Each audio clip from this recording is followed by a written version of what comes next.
روحي وصار الدمع يبكي ويسر لي أمري واحلل عقدة من لساني يفقه قولي اللهم صل على محمد وعلى آل محمد كما صليت على إبراهيم وعلى آل إبراهيم إنك حميد مجيد اللهم بارك على محمد وعلى آل محمد كما باركت على إبراهيم وعلى آل إبراهيم إنك حميد مجيد محترم بزرگوں اور ملت کے نوجوانوں، جیسا کہ آپ جانتے ہیں سلسلے وار سیرت النبی صلی اللہ علیہ وسلم کے دروس چل رہے ہیں۔ پچھلے درس میں یہ بات جانی گئی تھی کہ حضرت عبد المطلب کو اللہ رب العزت نے زمزم کے کنویں کو پھر سے کھودنے اور پھر سے اس کو پانے کا موقع دیا تھا۔ اس خوشی میں، اس وجہ سے حضرت عبد المطلب نے یہ ارادہ کیا تھا کہ اگر میرے 10 بیٹے ہوں گے تو ان میں سے ایک کو میں اللہ کے راہ میں قربان کر دوں گا، ذبح کر دوں گا۔ اور شارٹ میں نے آپ حضرات کو حضرت عبداللہ کے بارے میں بتایا، جو حضرت عبد المطلب کے فرزند تھے، جو رسول پاک صلی اللہ علیہ وسلم کے والد محترم تھے۔ ان کی زندگی پاک باز، وہ بہت شریف نوجوان تھے۔ حضرت عبد المطلب کے جب 10 بیٹے ہوئے اور 10 بھی اس قابل ہوئے کہ وہ اپنا دفاع کر سکیں، اپنا ڈیفنس کر سکیں، نوجوان اور ہٹے کٹے ہوئے، تو انہوں نے اپنی اس نظر کو پوری کرنے کے لیے ارادہ کیا اور عمل درآمد کیا۔ انہوں نے اس وقت کے جو جاننے والے تھے ان سے کہا کہ میرا ایسا ارادہ ہے، اب میں کیا کروں؟ تو ان سے یہ بتایا گیا کہ 10 جو آپ کے بیٹے ہیں ان کا قرعہ ڈالیں، ان میں سے جس کا نام نکلے اس کو آپ ذبح کر دیں۔ جب قرعہ ڈالا گیا تو حضرت عبداللہ کا نام آ گیا۔ جیسے حضرت عبداللہ کا نام آیا، حضرت ابو طالب نے حضرت عبداللہ کا ہاتھ پکڑا اور کعبۃ اللہ کے پاس لے جانے کے لیے تیار ہو گئے کہ چلو اب ہمیں آپ کو ذبح کرنا ہے، یہ ہماری نذر ہے۔ وہ بھی تیار ہو گئے، لیکن سارے مکے والوں نے حضرت عبد المطلب کو روکا، خاص طور سے ان کے ننیال والوں نے حضرت عبد المطلب کو روکا اور کہا کہ نہیں، ایسا نہیں ہو سکتا۔ اتنا پاک اور اتنے پاک نگاہیں والا، پاک کان والا، پاک نیچر والا ایسا بہترین نوجوان ہمیں پھر نہیں ملے گا، آپ اس کو ذبح نہیں کر سکتے، چاہے آپ جو کریں۔ سامنے آ کے ٹھہر گئے اور حضرت عبداللہ کو لے جانے نہیں دیے۔ حضرت عبد المطلب نے کہا کہ ارے میری منت ہے، اس میں یہ قرعہ ہوا، اس میں ان کا نام آیا، اب تو ذبح کرنا ہی ہے۔ لیکن لوگوں نے روکا، حضرت عبداللہ کو ذبح کرنے نہیں دیا۔ تو ایک شکل نکلی کہ چلو، عرافہ کہتے تھے بعض وہ لوگ جو اس طرح کے معاملات کو اچھی طریقے سے ڈیل کرتے تھے۔ ایک عرافہ تھی یا عرافہ، دو بھی کوئی بھی لفظ کہا جاتا ہے عربی میں۔ اس کے پاس جایا گیا، علم اور زیادہ علم جاننے والی ایک خاتون تھی، اس کے پاس گئے۔ جانے کے بعد کہا کہ ایسا کیسا معاملہ ہے، ہماری نظر ہے لیکن لوگ ہیں کہ مانتے نہیں، ذبح کرنے نہیں دیتے۔ تو اس نے کہا کہ پھر سے قرآن اندازی کیا جائے اور اس میں 10 اونٹ اور حضرت عبداللہ دونوں کا نام رکھے، جب تک عبداللہ کا نام نہ آئے تب تک قرآن اندازی کی جائے اور 10 بڑھاتے جائیں، 10 اونٹ بڑھاتے جائیں۔ تو ایک میں حضرت عبداللہ کا نام لکھا گیا، ایک میں 10 اونٹ لکھے گئے، عبداللہ کا نام آیا۔ ایک بار، 2 بار بڑھاتے گئے، 10، 20، 30، 40، 100 ہونے کے بعد اونٹ کا نام آیا۔ تو حضرت عبد المطلب نے حضرت عبداللہ کی جان بچا لی، جان چھڑا دی۔ حضرت عبداللہ باحیات رہے اور 100 اونٹوں کو کعبۃ اللہ کے پاس ذبح کر دیا گیا۔ تاریخ میں یہ بات بھی واضح طور پر لکھی ہوئی ہے، حضرت عبد المطلب نے عام اجازت دی، جو چاہیں لے لیں کھا لیں، چاہے جانور کھا لیں چاہے انسان کھا لیں، 100 اونٹ ذبح کر دیے اور وہاں پر چھوڑ دیے۔ اسی لیے اللہ کے رسول صلی اللہ علیہ وسلم نے فرمایا کہ میں ذو ذبیحین، میں 2 مرتبہ ذبح کیا ہوا ہوں، ایک حضرت اسماعیل علیہ السلام، دوسرے حضرت عبداللہ، دونوں کو ذبح کرنے کا فیصلہ دونوں کے والد نے کیا تھا، لیکن اللہ نے دونوں کو بچایا۔ اسی نسل سے اللہ کے رسول صلی اللہ علیہ وسلم پیدا ہو گئے۔ یہ بھی بہت عظیم اور بہت بڑا واقعہ تاریخ میں اور سیرت میں ملتا ہے۔ جیسا کہ میں نے کل ان شارٹ بتایا تھا، حضرت عبداللہ بہت زیادہ پاک باز تھے، بہت زیادہ شریف تھے۔ حضرت عبداللہ کو بہت ساری لڑکیاں تھیں جو یہ چاہتی تھی کہ حضرت عبداللہ ایک مرتبہ نگاہ ڈال دیں، لیکن حضرت عبداللہ کسی پر نگاہ نہیں ڈالتے تھے، اپنی نگاہیں گندی نہیں کرتے تھے۔ ایک یہودیہ تھی اور وہ علم جاننے والی تھی، اس نے حضرت عبداللہ کے ناک میں دم کر رکھا تھا، جیسا کہ میں نے کل بتایا۔ حضرت عبداللہ جس راستے سے گزرتے اس راستے پہ آتی اور کہتی کہ بعض روایتوں میں یہ بات واضح طور پر ہے کہ زنا کی دعوت دیتی، لیکن حضرت عبداللہ نہیں مانتے۔ تنگ آ کر ایک مرتبہ اس نے کہا کہ میرے سے کچھ دن کے لیے نکاح کر لیں۔ حضرت عبداللہ نے نہیں مانا، کہ کہا ہمارے بڑوں سے پوچھ لینا۔ بہرحال حضرت عبداللہ کی وہ عمر ہو گئی کہ اور ان کے شادی کا فیصلہ ہوا۔ حضرت آمنہ سے ان کی شادی ہوئی۔ حضرت آمنہ بھی بہت زیادہ شریف خاندان کی، اس زمانے کی سب سے زیادہ شریف لڑکیوں میں سے وہ تھیں، سب سے زیادہ شریف خاندان میں سے وہ تھیں۔ ان سے حضرت عبداللہ کا نکاح طے ہوا اور نکاح ہو گیا۔ نکاح ہونے کے بعد ایک مرتبہ پھر اسی راستے سے گزر رہے تھے تو اس یہودیہ نے کہا، وہیں بیٹھی ہوئی تھی لیکن حضرت عبداللہ کو چھیڑا نہیں اور کچھ کہا نہیں۔ آپ نے کہا کہ ارے کیا بات، تشویش ہوئی کہ کیا بات ہے کہ ہمیشہ یہ تنگ کرتی تھی ابھی نہیں کری۔ تو اس نے کہا کہ تمہارے چہرے پر، تمہارے پیشانی پر ایک نور تھا، وہ نور تمہاری نسل میں منتقل ہونے والا تھا، میں چاہتی تھی کہ وہ نور میرے کوکھ میں آ جائے۔ مجھے لگتا ہے کہ عبداللہ تمہارا نکاح ہو گیا ہے اور وہ نور منتقل ہو چکا ہے، اب مجھے تم سے کوئی لینا دینا نہیں۔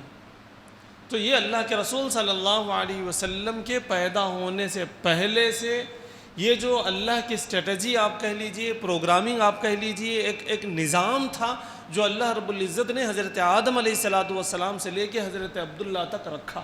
بعض کہنے والوں نے کہا، مجھے پڑھنے کے لیے تو یہ بات نہیں ملی، کہ رسول پاک صلی اللہ علیہ وسلم کی نبوت کا نور آپ کے آبا و اجداد کے ہر ایک کے پیشانی پر چمکتا تھا، ہر ایک کے پیشانی پر محسوس ہوتا تھا، جن کو نظر تھی وہ دیکھ پاتے تھے۔ اللہ کے رسول صلی اللہ علیہ وسلم کے والدین کا جب نکاح ہوا، نکاح ہونے کے بعد کچھ دن میں اللہ کے رسول صلی اللہ علیہ وسلم کے والد محترم کا انتقال ہو گیا۔ اللہ کے رسول ابھی والدہ کے پیٹ میں ہی ہے، لیکن اللہ کے رسول کے والد محترم کا انتقال ہوا۔ یہ در یتیم ہے، یہ اللہ کا ایک فیصلہ ہے۔ اللہ چاہتے تھے، بعض لوگوں نے یہ کہا، اللہ چاہتے تھے کہ آپ صلی اللہ علیہ وسلم کی باضابطہ نگہداشت جیسے عام طور سے ہوتی ہے ویسے نہ ہو، بلکہ قدرتی طور پر ہو۔ ایک والد بہت زیادہ اہم ہوتے ہیں، لیکن اللہ رب العزت نے والد کا سایہ پیدا ہونے سے پہلے ہی اٹھا دیا۔ اللہ کا راست آپ صلی اللہ علیہ وسلم سے تعلق ہے، اللہ خود نگہبان ہیں، اللہ خود انتظام کرنے والے ہیں۔ یہ پوری دنیا کو بتانا تھا کہ ان کو کسی کے سہارے کی ضرورت نہیں ہے، اللہ رب العزت جسے چاہے ان کا سہارا بنائے، یہ بات واضح کرنی تھی۔ اللہ کے رسول صلی اللہ علیہ وسلم کے والد محترم کا انتقال ہوا۔ جب اطلاع ملی حضرت آمنہ کو تو ایک مرثیہ ہے، انہوں نے اشعار کہے عربی میں، وہ بھی کتابوں میں موجود ہے۔ انہوں نے کہا کہ یہ مکے کی سرزمین ایسے نوجوان سے خالی ہو گئی جیسا نوجوان اب مشکل ہے اس دنیا میں، اس سرزمین پر، اور یہ وہ والد تھا، اگر وہ ہوتا تو اپنے بیٹے کے لیے کیا کچھ نہیں کرتا۔ ایک ماں کے جو احساسات ہوتے، ایک بیوی کے جو احساسات ہوتے تھے، انہوں نے اس مرثیے میں کہا۔ بہرحال ان کا انتقال ہو گیا۔ حضرت آپ صلی اللہ علیہ وسلم ابھی کوکھ میں ہی تھے، پیٹ میں ہی تھے، حضرت آمنہ کے پیٹ میں، بطن میں موجود تھے، اور حضرت عبداللہ کا انتقال ہو گیا۔ ادھر حضرت آمنہ کو ایسے ایسے خواب آنے لگے جس سے ان کو اس بات کا اندازہ ہوا کہ میرے پیٹ میں جو بچہ ہے وہ معمولی بچہ نہیں ہے۔ بہت سارے واقعات ہیں، میرے پاس اتنا وقت نہیں ہے، چند چیزیں میں بتا کر آگے بڑھوں۔ حضرت آمنہ رضی اللہ تعالی عنہ اگر تھوکتی تو اس سے خوشبو آتی۔ جب آپ صلی اللہ علیہ وسلم پیٹ میں تھے، حضرت آمنہ کے بطن مبارک سے پسینہ نکلتا تو اس میں سے خوشبو آتی۔ مکے کی عورتیں حضرت آمنہ کی ساس حضرت عبداللہ حضرت عبد المطلب کی بیوی، ان کا بھی نام فاطمہ تھا۔ حضرت فاطمہ سے مکے کی عورتیں آ کر شکایت کرنے لگیں حضرت آمنہ کی۔ حضرت آمنہ کے پاس ایسی خوشبو ہمارے کو آتی ہے جیسی خوشبو شاید ہی بادشاہوں کے پاس ہو، اور ان کے شوہر موجود نہیں ہیں، ان کے پاس اتنی قیمتی خوشبو کہاں سے آتی؟ ایسا کہنا نہیں چاہیے، لیکن ان عورتوں کا کہنا یہ تھا کہ ان کے تعلقات کس سے ہیں، کون ان کو اتنی اچھی خوشبو لا کے دیتے؟ حضرت عبداللہ کا تو انتقال ہوا، حضرت عبد المطلب تو ایسی چیزیں استعمال نہیں کرتے اور ان کو لا کے نہیں دیتے۔ ان کی آمنہ کے تعلقات ایسا تو نہیں کہ کسی اور سے ہیں، دبے الفاظ میں وہ یہ کہنا چاہتی تھی، میں بہت احتیاط کے ساتھ کہنا چاہتا ہوں ورنہ پکڑ ہوگی۔ ان عورتوں کا منشا تو یہ تھا، لیکن وہ کہتے تھے کہ ان کے پاس اتنی خوشبو کہاں سے آ رہی؟ حضرت فاطمہ بہت پریشان ہوئے، حضرت عبد المطلب کے پاس آئے اور آ کر کہنے لگے کہ ہمارے خاندان پر ایسا الزام لگنے جا رہا ہے، یہ کیا ہو رہا؟ حضرت آمنہ کے پاس یہ خوشبو کہاں سے آتی؟ یہ دونوں آپس میں بات کرنے لگے، حضرت عبد المطلب اور فاطمہ جو کہ ان کی اہلیہ تھی۔ حضرت عبد المطلب نے فوراً حضرت آمنہ کو بلایا اور بلا کر کہا کہ بیٹا یہ کیا بات ہے، لوگوں میں ایسی ایسی بات ہو رہی، بہت قریب ہے کہ کچھ اور باتیں چلیں، آپ بتاؤ تو صحیح ایسی خوشبو آپ کے پاس کہاں سے آ رہی؟ حضرت آمنہ رضی اللہ تعالی عنہا بیٹھیں اور اطمینان سے کہا کہ ابو میں خود پریشان ہوں۔ کہا کہ آپ تو خوشبو کی بات کرتے ہیں، آپ اور یہاں کی جو عورتیں ہیں، جو لڑکیاں ہیں، وہ صرف خوشبو کی بات کرتی ہیں، میرے ساتھ ایسا معاملہ پیش آتا ہے کہ میں پریشان ہوں۔ کہا میں جب رات سوتی ہوں تو یہ جو چاند اور ستارے ہیں وہ میرے قدموں میں آ گرتے ہیں، مجھے ایسا محسوس ہوتا ہے کہ مجھے سجدہ کر رہے ہیں۔ میں نوکیلی پتھروں پر چلتی ہوں تو یہ روئی جیسے نرم ہو جاتے ہیں، پتہ نہیں یہ کیا ہو رہا ہے۔ انہوں نے کہا کہ مجھے حمل جب سے ہے مجھے محسوس ہی نہیں ہوتا کہ میں حاملہ ہوں، کوئی بوجھ مجھے محسوس نہیں ہوتا۔ عام طور سے عورتوں کو سر میں درد ہوتا ہے، وہ مجھے نہیں ہوتا۔ عام طور سے پیٹ میں متلی سی ہوتی ہے، وہ مجھے نہیں ہوتا۔ عام طور سے لوگوں کے پیر درد ہوتے، پیر ورم ہو جاتے، پیر موٹے ہو جاتے، لیکن وہ بھی مجھے محسوس نہیں ہوتا۔ میں عام طور سے جیسا اٹھتی بیٹھتی تھی ویسے ہی میں اٹھتی اور بیٹھتی ہوں۔ مجھے دکھ تو رہا ہے کہ میں حمل سے ہوں، لیکن مجھے اس کے کوئی سمٹمز موجود نہیں ہیں، کسی طرح کی تکلیف مجھے نہیں ہے۔ حضرت آمنہ نے کہا کہ ابو میں جب تھوکتی ہوں تو اس میں سے خوشبو آتی ہے، میرا پسینہ جب نکلتا ہے تو اس میں سے خوشبو آتی ہے۔ میں آپ کو کیا بتاؤں، اگر میرا ہاتھ کسی دیوار سے لگ جاتا ہے، کسی چیز سے لگ جاتا ہے تو اس سے خوشبو آنی شروع ہوتی ہے، اور ہفتوں اس سے خوشبو نہیں جاتی، پتہ نہیں یہ کیا ہو رہا ہے۔ حضرت آمنہ نے کہا کہ میری سہیلیاں کہتی ہیں کہ تم کنویں کے پاس ٹھہری رہو، جب تک تم ٹھہری رہتی ہو پانی اوپر کو آتا ہے، جیسے ہی تم چلی جاتی ہو پانی نیچے چلے جاتا ہے۔ حضرت آمنہ کنویں کو جب جاتی ہیں پانی لینے کے لیے تو پانی اوپر آ جاتا۔ یہ معجزہ اللہ کے رسول صلی اللہ علیہ وسلم کی آمد کا، یہ تمام معجزات اللہ کے رسول صلی اللہ علیہ وسلم کی آمد کے ہیں۔ میرے دوستوں اور نوجوانوں، ہمیں غور کرنے کی یہاں پر ضرورت یہ ہے کہ ہم کیسے عالی شان اور کیسے عظیم الشان نبی کے امتی ہیں۔